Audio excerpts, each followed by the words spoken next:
What's stopping you from showing up on your Instagram stories?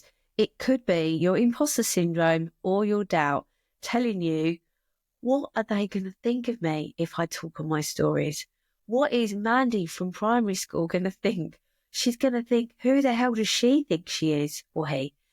And what about whether or not you know what to sell or what you want to talk about when you show up on your Instagram stories?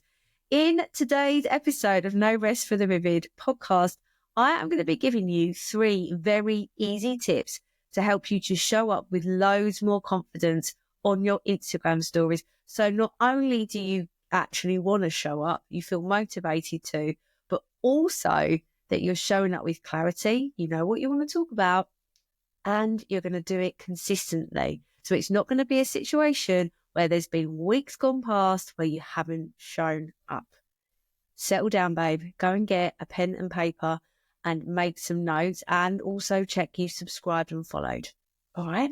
I've got to tell you, I'm just going to go for a little sideline here really, really quick.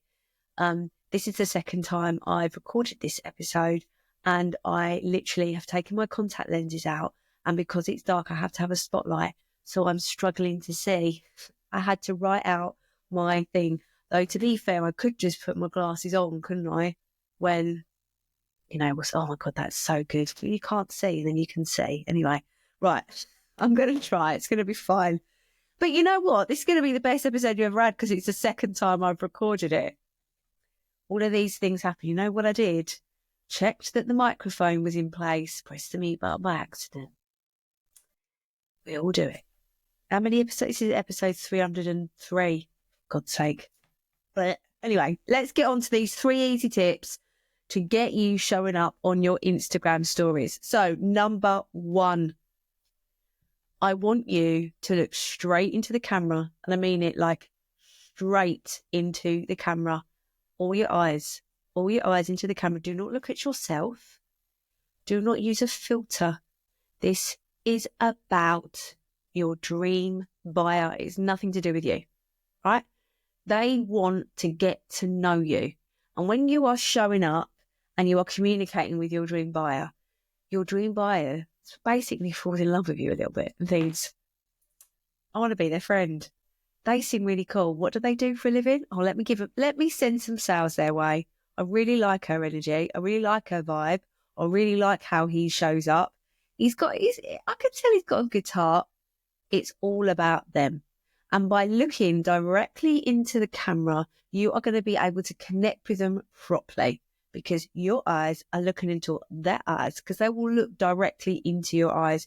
And it is about it's just basically like you're in the same room with them. So when you're talking in your Instagram stories and you're talking to the camera, make sure you imagine somebody, your dream buyer, create that avatar for your dream buyer and talk directly to them, just as I am right now to you, directly to them so that you can connect with them. It's such an easy tip. And I see so many people showing up on Instagram stories and they're looking at themselves and they're worrying about what they look like.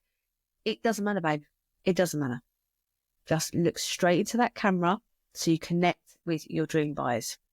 Okay, number 2, I want you to launch straight into what you were saying. I'm going to give you a couple of examples about this because what I see a lot of the time on Instagram stories is people talk like they don't get to the point quick enough. And so people will just scroll by. And really motivate you to show up on your stories, you want to make sure you're getting those views. Now, a bonus tip here is having a static Instagram story first. So maybe a photo or you've shared another post, like just a static something, and there's an engagement sticker on that Instagram story. So think about like a slider, vote thing, a poll, a question box, a tap sticker thing, just something really, really simple that creates engagement on that story. And then so people will then continue to watch your stories. And then when they see you start talking, you are just talking. This is an example of what not to do. Hey, haven't seen you in ages. Oh, no, scrap that. I was talking like someone I'd seen down the road. Hold on. Oh, hello. I haven't been on Instagram for ages, have I? How are you, Instagram? I've just been so busy. I thought I'd pop on because yesterday I was talking at an event about money mindset.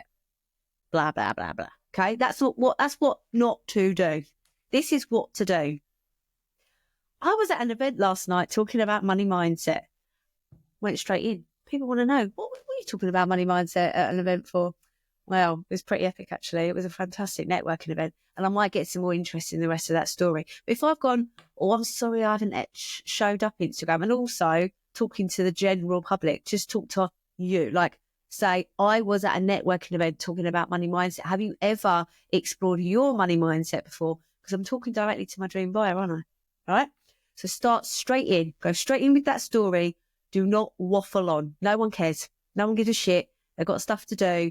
You know, well, let's be honest, when you're watching Instagram stories, you're supposed to be probably doing something else. So, like, you want them engaged. This is one time where I'm like, you can procrastinate watching my stories and don't do like 14 in a row. Just stick to about 5. Anyway, not starting off, but get to 5. Okay, and number 3, don't re-record or re-watch your stories once you start practicing. Remember that practice makes progress. When I first started doing Instagram stories and I was selling my business, especially with Vivid Wire, I was very, very consistent on my Instagram stories. And somebody said to me, what do you care more about, the success of the business or what somebody might be thinking about you? Might. They're not. No one gives a shit. No one's thinking about you. I was speaking to somebody the other day about one of my clients who is exploring, she's got another business. And she was scared about talking about the other business and talking about how it links to her current business. And she was worried about it. And I was like, babe, no one gives a shit. Like, honestly, no one cares. As soon as you embody that and realise that no one really cares, apart from your dream buyer, and then when they listen to you, they're like, oh my God, she's literally saying what I need to hear. Then don't worry about it. The only other people that watch your stuff and listen to you are the people that you trigger. When you start triggering somebody, they will watch your stuff because you're winding them up in a way. Remember that it's a them problem, not a you problem. It's quite a good thing when you're triggering someone. They obviously need something or they're a bit jealous of you, and that's their work that they got to do. That's fine. All right. But everybody else don't give a shit apart from your dream buyer. So just show up as you. Be authentically you. Be your most vivid self, because that's what people connect with. And that's why you shouldn't use filters as well. I know I briefly mentioned it earlier, but using filters, it sort of skews how you see yourself and what you want to see. If you ever look at those Instagram stories again or anything on social media, is you, the you see in the mirror. All right. Well, as close as, like, obviously I don't have a spotlight on my mirror. Maybe though, you know, showing up daily on your social media, I think is a really, well, not daily, but showing up and showing with your face is so important. I think a really, like, a big mistake that product-based businesses do is they focus on the products too much and don't show their face enough. But it's the person that they want to buy from. Like, people buy from you and people buy from people. And I know everyone says it, but it's true. So if you're connected with them without a filter, you just got your human face. And I've said it loads of times. Like, I will go onto Instagram stories and I'll be like, oh, I know I look like a double dip tea bag, which is slightly self-deprecating, but I don't care. Like, if I'm going to show up, if I've got something to say and I haven't got any makeup on, I'm going to do it. Like, what I've got to say and the people that I want to help is more important than not wearing any makeup, because this is our human face, babe. Really, I need to do a podcast episode without any makeup though, don't I? There's a challenge I'm going to set. So in summary, as we go forward, to give you 3 really easy tips to show up on Instagram with more confidence, here they are. Number 1, look directly into the camera and imagine that you're talking to your dream buyer. Number 2, launch straight into what you got to say. Don't fluff about with, oh, I've just popping on, or hello, I haven't been around for ages. No one gives a shit. And number 3, don't re-watch it or re-record it if you make a mistake. You're a human being, especially don't re-watch it if you're practicing to make progress. Just post it because it's gone in 24 hours.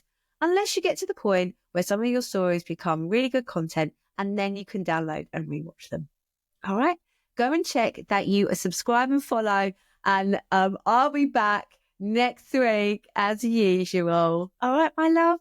And do me a favour, if you know a business bestie that struggles to show up consistently on Instagram and they need a little bit more confident.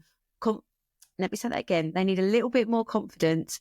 Please just send this episode to them so that they get all of these tips as well. All right? All right. Have a really beautiful rest of your day, and I'll speak to you soon. Thank you so much for listening to the No Rest for the Vivid podcast. Written, produced and hosted by Claire Hill, and music has been composed by my brother, Phil Vick.